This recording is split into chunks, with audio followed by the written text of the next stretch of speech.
Azərbaycan Kinematografçılar İttifaqının Bölgələrdə Kino Günləri layihəsi bu il film nümayişlərinə Gəncə şəhərindən start verib. 11-13 mart tarixində baş tutan nümayişlərin ilk günü Gəncə şəhər Heydər Əliyev mərkəzində keçirilib.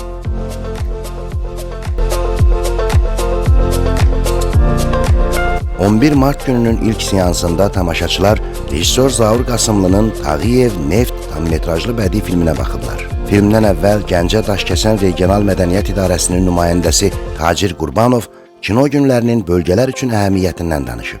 Nümayişlərin moderatoru kino tənqidçi Aygün Aslanlı Baku Media Center'in istehsalı olan Tağıyev filmləri haqqında məlumat verib.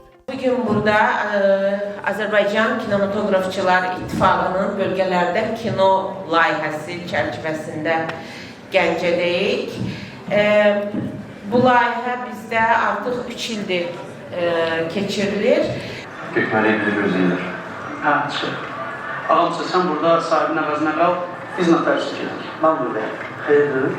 Sərkisov qardaşları bir beybəkdə torpaq sahəsi alır. Biz də orada veriliş yapacağız.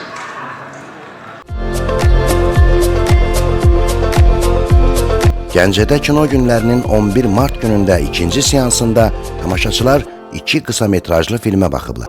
Rejissorlar Tahir Tahiroviçin O Xar Qoyili sənədli və Emin Əfəndiyevin Tənha İnsanın monoloqu bədii filmlərinə baxışdan sonra filmlərin müzakirəsi keçirilib. Sizə də dərin təşəkkürümü bildirirəm. İkinci film Tənha İnsanın monoloqu çox gözəl verirsiniz insanın bir ağırlı bir atanın necə deyərlər, istirablarını sizin o filmdən baxmaqdan tam tutmaq olur. Mən elə bir şey aldım ki, yəni vətən sevgisi o qədər güclüdür ki, atanın xəstə olmağına baxmayaraq belə, oğul vətən uğrunda döyüşməyə getməyə, yəni torpaqlarımızı azad eləməyə hazır olan. Yəni bir kimi gördüm ki, yəni ata xəstə olsa da, evdə heç kim olmasa belə, yəni biz vətəni o qədər sevirik ki, yəni onu öldürməyə hazırıq. Yəni belə bir şey istəyirəm. Fikirlərimi bildirmək istəyirəm. Tahir bəyə də çox sağ olsun ki, sənətli film idi. O, yəni ki, baxdıq, xoş oldu.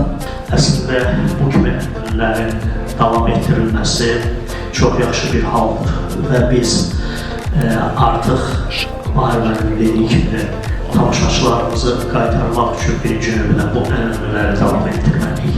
Biz tamaşaçılarımızı özümüzə qaytaraq. O illərin ağırlı, acılı günlərini bir ailənin taleyində gördük.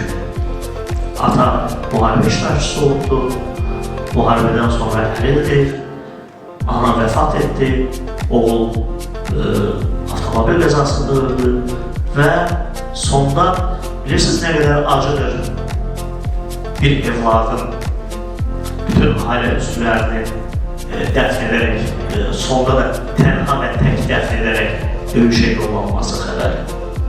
Mən sizə çox təşəkkür edirəm. Belə başa düşdüm ki, yəni öz anladığım dərəcədə ki, burada hər bir şey bir-birini zəncirvari tamamlayırdı. Vətən sevgisi, ata sevgisi, vətənə sevgi hardan başlanır? Valideyndən, valideynin öyrətməsindən, vətənpərvərlik tərbiyəsindən. Əgər o oğlan öz valideynini sevməsəydi, vətəni də bu qədər sevməzdi. Bir ailənin faciəsi, müharibənin vurduğu zərbələr, bunlar hamısı bir-birini bu şəkildə tamamlamışdı, möhtəşəm bir film alınmışdı. Qısa metrajlıydı, amma çox düşündürücü, dərin düşündürücü bir film idi. Bugünkü gənc nəsilə tarixi çatdırmağın ən asan yolu bu cür filmlərdir. Çünki indiki gənc nəsil bəzi kitablardan uzaqdırlar, sosial şəbəkəyə daha çox bağlıdırlar və mən də düşünürəm ki, bu ən ideal bir yol idi ki, bəli, biz kimlərisə çatdırmalıyıq. Yəni, tarix ötürülməlidir, varisiyik biz. İkinci filmə qalmış olsa, çox duyğu yüklüydü, həqiqətən.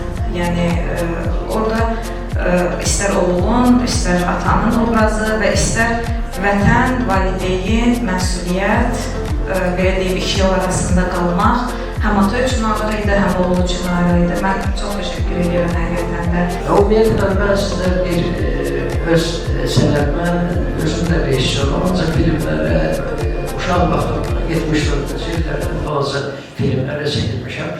Ancaq mənim sənət aləmində yeganə filmin babıdır. Mən çox filmlərə çəkilmişəm. Bəli, qardaşım tənqid elədiyi rejissorun filmlərə çəkilmişəm. Ancaq mənim yeganə müsbət və bəyəndiyi oynadığım yox, yaşadığım rol.